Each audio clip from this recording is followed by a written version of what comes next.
اعوذ باللہ من الشیطان الرجیم بسم اللہ الرحمن الرحیم سورۃ النساء مدنیہ۔ یہ سورہ نساء 186 آیات پر محیط ہے اور اس کے 24 رکوع ہیں، اور اس صورت میں سب سے زیادہ عورتوں کے احکام اور مسئلے مسائل وغیرہ ہیں، تو اس لیے اس صورت کا نام سورہ نساء مشہور ہوا۔ یا ایھا الناس، اے لوگو، یا ایھا الناس اتقوا ربکم، اے لوگو تم ڈرو اپنے رب سے، الذی، وہ، خلقکم، جس نے تم کو پیدا کیا، من نفس واحدہ، نفس واحدہ سے، یعنی کہ آدم علیہ السلام سے، وخلق منہا زوجہا، اور پیدا کیا اس سے اس کا جوڑا، یعنی کہ اس کی بیوی، وبث منہما رجالا کثیرا ونساء، اور پھیلائے ان دونوں سے یعنی آدم و حوا سے، رجالا کثیرا، بہت سارے مرد اور عورتیں، واتقوا اللہ الذی تساءلون بہ والارحام، اور تم اس اللہ سے ڈرو جس کے نام پر تم دوسروں سے اپنے حقوق طلب کرتے ہو، یعنی کہ اپنے رشتہ داروں کے، والارحامی، اور تم اس اللہ سے ڈرو جس کے نام پر تم حقوق طلب کرتے ہو۔ ان اللہ کان علیکم رقیبا، بے شک اللہ تم پر ہے رقیبا، نگہبان۔ سورہ آل عمران کا اختتام تقویٰ پر ہی ختم ہوا، اس کی آخری آیت تقویٰ پر ہی ختم ہوئی، اور سورہ نساء کی جو شروع آیت ہے یہ تقوی سے ہو رہی ہے، آیت اس کی شروع۔ اس صورت کے شروع میں اپنوں سے میل جول یعنی حقوق العباد سے متعلق احکام ہیں، مثلاً یتیموں کے حقوق، رشتہ داروں، بیویوں کے حقوق وغیرہ، لیکن کچھ حقوق تو ایسے ہیں جو قانون انضباط میں آ سکتے ہیں اور ان کی ادائیگی بزور قانون کرائی جا سکتی ہے، جیسے عام معاملات، بیع، شرح، اجارہ، مزدوری کے ذریعے پیدا ہونے والے حقوق جو باہمی معاہدات اور صلح کے ذریعے طے ہو سکتے ہیں۔ اگر کوئی فریق مقررہ حقوق کی ادائیگی میں کوتاہی کرے تو بزور حکومت بھی دلوائے جا سکتے ہیں، لیکن اولاد، والدین، شوہر، بیوی، یتیم بچے جو اپنی تحویل میں ہوں، اور دوسرے رشتہ دار، ان کے باہمی حقوق جو ایک دوسرے پر عائد ہوتے ہیں، ان کی ادائیگی کا مدار ادب، احترام، دلداری، ہمدردی، قلبی خیرخواہی پر ہے، اور یہ ایسی چیزیں ہیں جو کسی کانٹے میں نہیں تولی جا سکتی، اور معاہدات کے ذریعے بھی ان کی پوری تعین جو ہے پورا اس کا مشکل ہے، لہٰذا ان کی ادائیگی کے لیے اللہ کے خوف اور خوف آخرت کے سوا کوئی دوسرا ذریعہ نہیں، جس کو تقوی سے تعبیر کیا جاتا ہے، اور حقیقت میں یہ تقوی کی طاقت حکومت اور قانون کی طاقت سے کہیں زیادہ ہے، اسی لیے اس صورت کو امر بالتقوی سے شروع فرمایا، ٹھیک ہے۔ اور پھر اس کے بعد اللہ تعالیٰ نے فرمایا واتقوا اللہ الذی تساءلون بہ ارحام، یعنی اللہ تعالیٰ سے ڈرو جس کے نام پر تم دوسروں سے اپنے حقوق طلب کرتے ہو، جس کی قسمیں دے کر تم دوسروں سے اپنا مطلب نکالتے ہو، ٹھیک ہے۔ ارحام یعنی قرابت کے تعلقات، خواہ باپ کی طرف سے ہوں، خواہ ماں کی طرف سے ہوں، ان کی نگہداشت، ان کی ادائیگی میں کوتاہی سے بچو۔ وَآتُوا الْيَتَامَىٰ أَمْوَالَهُمْ، اور دے دو یتیموں کو اموالہم، ان کے مال، وَلَا تَتَبَدَّلُوا الْخَبِيثَ بِالطَّيِّبِ، اور تم نہ بدل لیا کرو خبیث سے پاک کو، وَلَا تَأْكُلُوا أَمْوَالَهُمْ إِلَىٰ أَمْوَالِكُمْ، اور تم نہ کھاؤ ان کا مال اپنے مال کے ساتھ ملا کر، إِنَّهُ كَانَ حُوبًا كَبِيرًا، یہ جو ہے بہت بڑا گناہ ہے۔ وَلَا تَتَبَدَّلُوا الْخَبِيثَ، اس میں آ رہا ہے کہ یعنی اچھی چیز کا بری چیز سے تبادلہ مت کرو۔ بعض لوگ ایسا کرتے تھے کہ یتیموں کے مال کی تعداد تو محفوظ رکھتے تھے، لیکن جو اچھی چیز نظر آتی وہ خود لے لی اور اس کی جگہ اپنی خراب چیز رکھ دی، عمدہ بکری کے بدلے میں لاغر بکری اس کے مال میں لگا دی، یا کھرے نقد کے بدلے میں کھوٹا رکھ دیا، تو یہ خیانت تھا، یتیموں کے مال میں خیانت تھی۔ اللہ نے فرمایا ہے کہ ان کے مال ان کو دے دو، اور تم نہ تبادلہ مت کیا کرو، تم بری چیزوں کے بدلے میں بری چیز دے کے اچھی چیز لینا، اور تم ان کے مال اپنے مال کے ساتھ ملا کر بھی نہ کھاؤ، یہ بہت بڑا گناہ ہے، حوباً کبیرہ، اللہ تعالیٰ فرماتے ہیں کہ یہ گناہ ہے بڑا۔ وَإِنْ خِفْتُمْ أَلَّا تُقْسِطُوا فِي الْيَتَامَىٰ، اگر تم خطرہ محسوس کرو کہ تم نہیں انصاف کر سکو گے فی الیتامہ، یتیموں کے بارے میں، ٹھیک ہے۔ اس میں اللہ تعالیٰ یہ فرما رہے ہیں کہ اگر تم، یعنی کہ زمانہ جاہلیت میں جن لوگوں کی ولایت میں لڑکیاں یتیم ہوتی تھیں، جو شکل و صورت سے اچھی سمجھی جاتی یا ان کی ملکیت میں کوئی مال جائیداد ہوتی تو وہ ان کے اولیاء ایسا کرتے تھے کہ خود ان سے نکاح کرتے یا اپنی اولاد سے ان کا نکاح کر دیتے تھے، جو چاہا کم سے کم مہر مقرر کر دیا اور جس طرح چاہا ان کو رکھا، کیونکہ وہی ان کے ولی اور نگران ہوتے تھے۔ تو اس میں یہ آیت نازل ہوئی کہ یعنی اگر تمہیں یہ خطرہ ہو کہ تم یتیم لڑکیوں سے خود اپنا نکاح کرنے میں تم انصاف پر قائم نہ رہو گے، بلکہ ان کی تلفی ہو جائے گی، یعنی کہ ان کو مہر جو ہے کہیں دوسری جگہ اور زیادہ مل جائے گا، تم ان کو تھوڑا دیتے ہو تو، اور تم ان کے ساتھ بدسلوکی سے اگر پیش آ ہو، بعد میں صرف مال کی لالچ کی خاطر ان سے شادی نکاح کرو، تو تمہارے لیے دوسری عورتیں جو ہیں بہت ہیں، تم ان سے تمہارے لیے حلال ہیں، جو پسند آئیں تم ان سے نکاح کر لو۔ وَإِنْ خِفْتُمْ أَلَّا تُقْسِطُوا فِي الْيَتَامَىٰ، اگر تم خطرہ محسوس کرو کہ تم نہیں انصاف کر سکو گے یتیموں کے بارے میں، یتیم لڑکیوں کے بارے میں، فَانْكِحُوا مَا طَابَ لَكُمْ، تو نکاح کر لو مَا طَابَ لَكُمْ، جو تمہیں پسند ہوں، مِنَ النِّسَاءِ، عورتوں سے، یعنی کہ دوسری عورتوں سے پھر نکاح کر لو، زبردستی ان کو اپنی ملکیت میں رکھنا صرف جائیداد کی لالچ کی خاطر، تو یہ صحیح نہیں ہے۔ مثنیٰ وثلاث ورباع، دو دو، تین تین اور چار چار، یعنی آدمی جو ہے، شوہر جو ہے بیک وقت 2 بیویاں بھی رکھ سکتا ہے، 3 بھی اور 4 بھی۔ پھر اللہ فرماتے ہیں فَإِنْ خِفْتُمْ أَلَّا تَعْدِلُوا، اگر تم خطرہ محسوس کرو اللہ تعدلوا کہ تم انصاف نہ کر سکو گے، فواحدۃ، تو ایک ہی کافی ہے، او ما ملکت ایمانکم، یا وہ جو تمہارے مالک ہوئے ہیں دائیں ہاتھ، یعنی کہ جو تمہیں مال غنیمت میں، یعنی کہ جو لونڈیاں ہیں تمہاری جن کے تم مالک ہو، تو وہ تمہیں کافی ہے، اور تمہیں ایک بیوی کافی ہے اگر تم یہ خطرہ محسوس کرو کہ تم انصاف نہیں رکھ سکو گے۔ ذالک ادنیٰ اللہ تعولوا، یہ زیادہ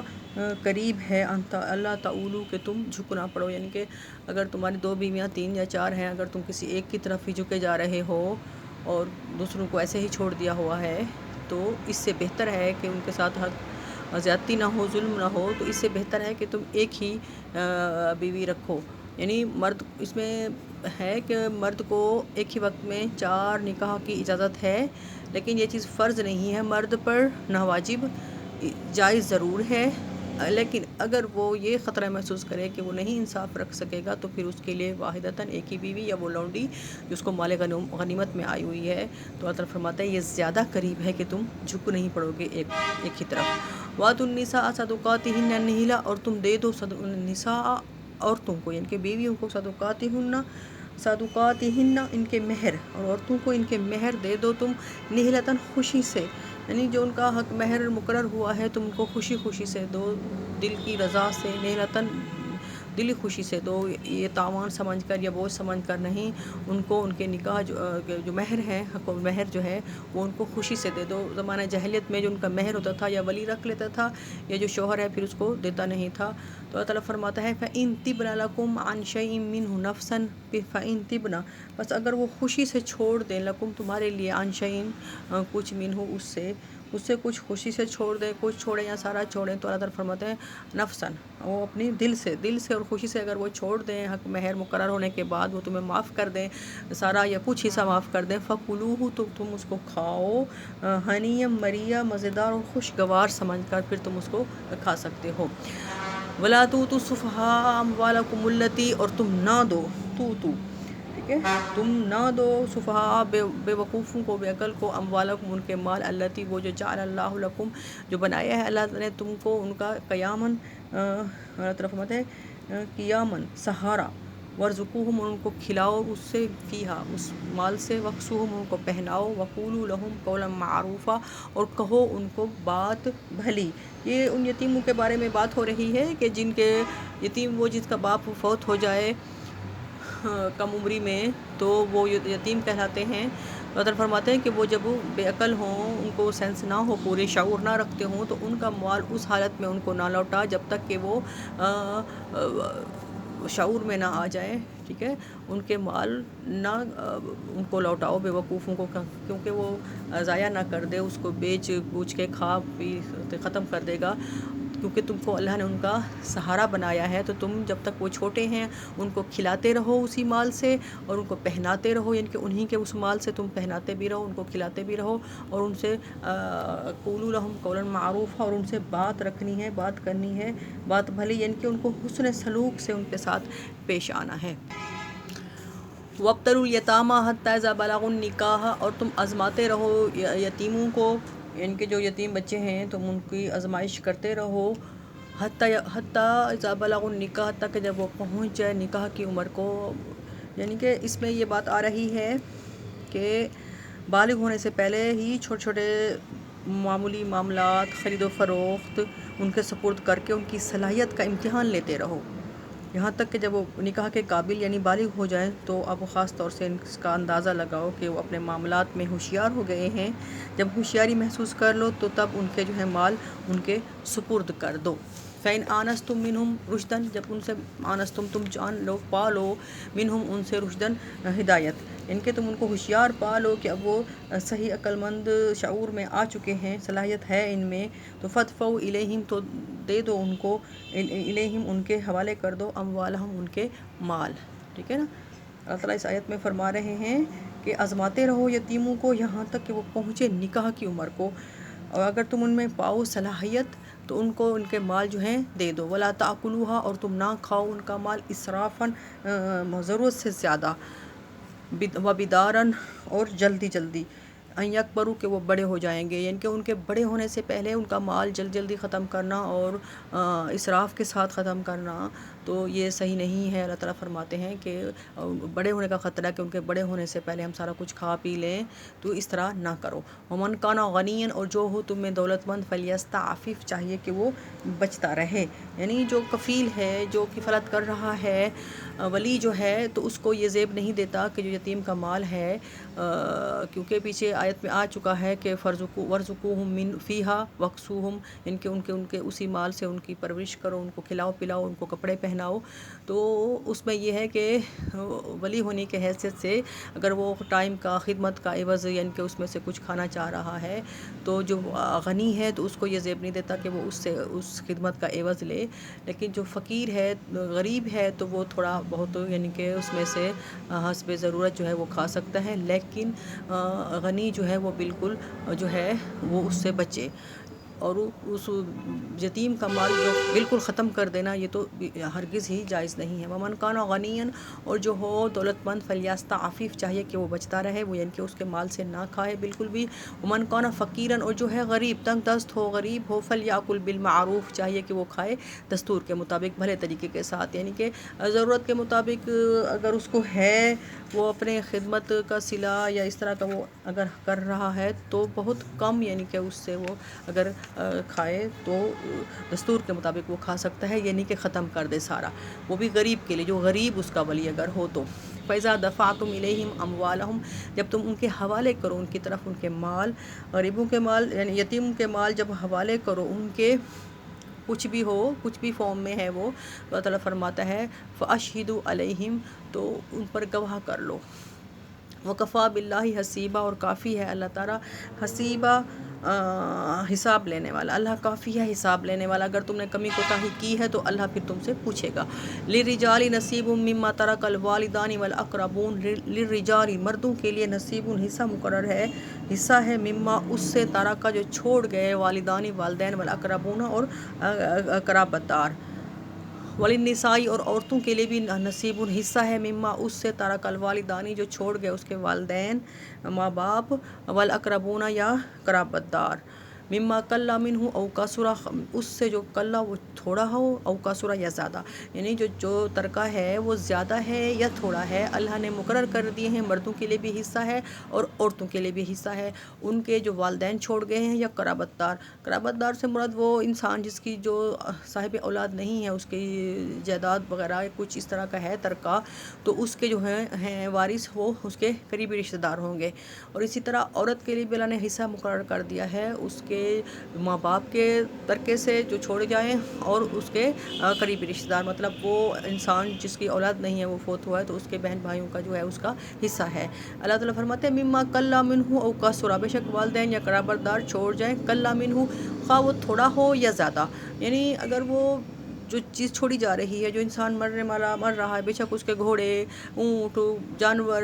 جائیداد، مکان، زمینیں، کچھ بھی ہے وہ تھوڑا ہے یا زیادہ ہے. ایون کہ اگر تلواریں، جنگی ہتھیار، کچھ بھی اس طرح کا وہ چھوڑ کے مرا ہے، تو وہ کپڑے کچھ بھی، یعنی کہ اس کا وہ تھوڑا ہے یا زیادہ ہے، وہ سب کے لیے حصے اللہ نے مقرر، آگے جو ہے وہ تفصیل بھی آ رہی ہے اس کی، اللہ نے اس کے حصے مقرر کر دی ہیں. کسی انسان کے بس کی بات نہیں ہے کہ وہ اس میں اپنی مداخلت کر کے ان کے تقسیم کریں. اللہ نے جو حصے مقرر کیے ہیں وہ اسی پر ہی چلیں گے. اس سے یہ پتہ چلتا ہے کہ بے شک چیز تھوڑی ہو یا زیادہ، یعنی کہ یہ نہیں کہہ سکتے کہ تھوڑی ہے تو اس کی تقسیم کیا ہوگی، یا زیادہ ہے تو اس کو کیوں تقسیم کریں. نہیں، مما کلا منہ او کثر، خواہ وہ چیز تھوڑی ہو، ٹھیک ہے نا، جو چھوڑا جا رہا ہے، اللہ تعالیٰ فرماتے ہیں تھوڑا ہو یا زیادہ، اس کا کیا ہے، نصیب مفروضہ، حصے ہیں مقرر کیا ہوا، حصہ ہے مقرر کیا ہوا، یہ اللہ کی طرف سے ہے تقسیم. اس میں کسی انسان کا زور نہیں ہے یا اس کی مرضی نہیں چلے گی کہ اس طرح نہ ہو تو اس طرح. یہ اٹل ہے فیصلے، اللہ تعالیٰ کے قوانین ہیں، اس کو کوئی توڑ نہیں سکتا. وَإِذَا حَضَرَ الْقِسْمَةَ أُولُو الْقُرْبَىٰ، اور جب حاضر ہوں تقسیم کے وقت، اور جب حاضر ہوں تقسیم کے وقت، اولو القربیٰ رشتہ دار، والیتامیٰ اور یتیم، والمساکین اور مسکین، فارزقوہم تو ان کو کھلاؤ، منہ اس سے، یعنی کہ تقسیم کے وقت جب قریبی رشتہ دار، یتیم یا مسکین اس وقت جو ہے تقسیم کے وقت آ جائیں یا وہ ہوں، موجود ہوں، تو آپ فرماتے ہیں فارزقوہم منہ، تو ان کو اس سے کھانا چنا کھلا دو. وقولوا لہم قولا معروفا، اور کہو ان کو بات معروفہ، اچھی بات ان کو کہو، بھلی بات ان کو کہو. وَلْيَخْشَ الَّذِينَ لَوْ تَرَكُوا مِنْ خَلْفِهِمْ ذُرِّيَّةً ضِعَافًا، چاہیے کہ ڈرے وہ لوگ، لو ترکو کہ اگر وہ چھوڑ جائیں، من خلفہم اپنے پیچھے، ذریتاً اولاد، ضعافاً کمزور، ٹھیک ہے نا، اگر خافوا علیہم وہ خطرہ کریں، ان کی فکر ہو ان پر، خافو ان کی انہیں فکر ہو علیہم ان کی، یعنی کہ اللہ تعالیٰ فرماتے ہیں کہ اپنے اوپر یہ بات رکھ کے سوچو کہ اگر ہم مر جائیں اور ہماری اولاد کمزور ہو تو کیا آپ یہ چاہو گے کہ تمہاری اولاد کے ساتھ ناانصافی ہو، تمہاری اولاد کو محروم کیا جائے؟ تو اسی طرح جو دوسرے یتیم ہیں تو ان کے بارے میں تم وہی چیز رکھ کے سوچو، ان کو ان کا حق پورا دو. فلیتقوا اللہ، چاہیے کہ تم اللہ سے ڈرتے رہو، چاہیے کہ وہ ڈریں اللہ سے. یہ بہت بڑی بات ہے، اس میں اللہ تعالیٰ نے بہت بڑی بات کہی ہے سمجھنے والوں کے لیے. وَلْيَخْشَ الَّذِينَ، چاہیے کہ ڈریں وہ لوگ، لو ترکوا اگر وہ چھوڑ جائیں، من خلفہم اپنے پیچھے، ذریۃ ضعافاً اور اولاد ہو کمزور، خافوا علیہم وہ فکر ہو ان کی، تو اسی طرح کا فیصلہ کریں کہ گویا جس طرح ہماری اولاد کے ساتھ اگر ناانصافی نہ ہو تو ہمیں بھی نہیں کرنی چاہیے. فلیتقوا اللہ، چاہیے کہ وہ اللہ سے ڈریں. ولیقولوا قولا سدیدا، اور کہیں بات سدیدہ، سیدھی بات کہیں، روڑے نہ اٹکائیں، ادھر ادھر کی نہ کریں، ہیلے تعویلیں نہ ڈھونڈیں، جس طرح کہ معاذ اللہ ہو رہا ہے آج کل. ان الذین یاکلون اموال الیتامی، بے شک وہ لوگ جو کھاتے ہیں مال یتیموں کا، ظلم سے، زبردستی سے، یعنی کہ جبر کے ساتھ کھاتے ہیں. انما یاکلون فی بطونہم نارا، بے شک وہ کھا رہے ہیں اپنے پیٹوں میں آگ. ٹھیک ہے، اللہ فرماتے ہیں جو لوگ ظلم سے یتیموں کا مال کھاتے ہیں اور کچھ نہیں، بس وہ اپنے پیٹوں میں آگ بھر رہے ہیں. وَسَيَصْلَوْنَ سَعِيرًا، اور وہ عنقریب داخل ہوں گے دوزخ میں. ان کے اللہ تعالیٰ کی جو دوزخ اللہ نے بنائی ہوئی ہے جہنم، وہ اس میں جلیں گے. اب بھی وہ اپنے پیٹوں میں جو ہے وہ آگ بھر رہے ہیں، وہ لوگ جو ظلم کے ساتھ، یعنی کہ زبردستی کے ساتھ،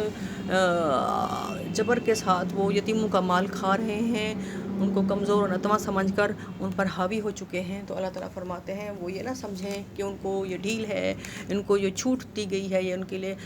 حلال ہو چکی ہے وہ چیز، تو ان کے لیے جو ہے وہ اپنے پیٹوں میں آگ بھر رہے ہیں. اللہ تعالیٰ نے یتیموں کے بارے میں اور ان کے جو ہے ورثاء، ان کے بارے میں شدید قوانین ان کے وضع کیے ہیں، اور اس پر عمل درآمد کرنے کا حکم سختی سے دیا ہوا ہے، اور اس کی جو وعید ہے وہ بہت کڑی ہے اگر انسان سمجھے تو. صدق اللہ مولانا العظیم.